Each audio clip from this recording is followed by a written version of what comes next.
ఎక్కడికక్కడ ఒక ప్రత్యేకంగా 4-5 ఎకరాల భూమి తీసుకుని అక్కడ మగ్గాలు పెట్టి కలెక్టివ్ గా కంబైన్డ్ గా సామూహికంగా పనిచేసే విధానానికి శ్రీకారం చుడతామని చెప్పి కూడా నేను మీకు తెలియజేస్తున్నా. ఇది ఎక్కడ అవసరమో ఈ 64 క్లస్టర్లో అక్కడ చేస్తాం. ఒకవేళ ఈ 64 క్లస్టర్లో మీకు ఇండ్లు కూడా లేకపోతే అలాంటి వారికి కొత్తగా ప్రభుత్వం 4,30,000 రూపాయల ఆర్థిక సహాయం చేస్తా ఉంది. అందులో మీకు ఇల్లు కట్టించే కార్యక్రమాన్ని చూస్తాం.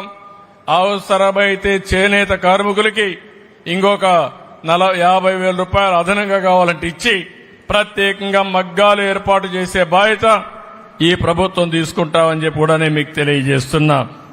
ఇది కాకుండా ఈ రోజు మీరు చూస్తే మీ ఉత్పత్తులకు మెరుగైన ధర రావాలంటే బ్యాక్వర్డ్ ఫార్వర్డ్ లింకేజ్ అంటే నూలు దగ్గర నుంచి కలర్స్ దగ్గర నుంచి మీరు అమ్ముకునే వరకు ఏమేం చేయాలో అవన్నీ చేయడం కోసం ముందుకు పోతామని చెప్పి కూడా నేను మీకు తెలియజేసుకుంటున్నాను.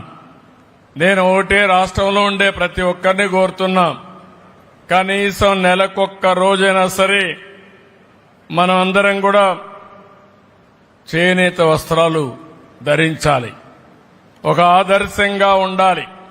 మళ్లీ మళ్లీ పిలిపిస్తున్నాం, చేనేత పరిశ్రమను కాపాడడం మన బాధ్యత. తద్వారా మన ఆరోగ్యం కూడా మెరుగవుతుంది. కనీసం నెలకొక్కసారైనా సరే చేనేత బట్టలు కట్టుకోవాల్సిందిగా ప్రతి ఒక్కరికి విజ్ఞప్తి చేస్తున్నాను.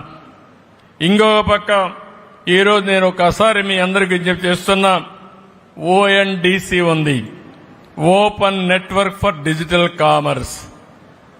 చేనేత కార్మికులు మీరు చేసే వస్త్రాలన్నీ మీరు నేరుగా వినియోగదారుడికి అమ్మే అవకాశం వస్తుంది.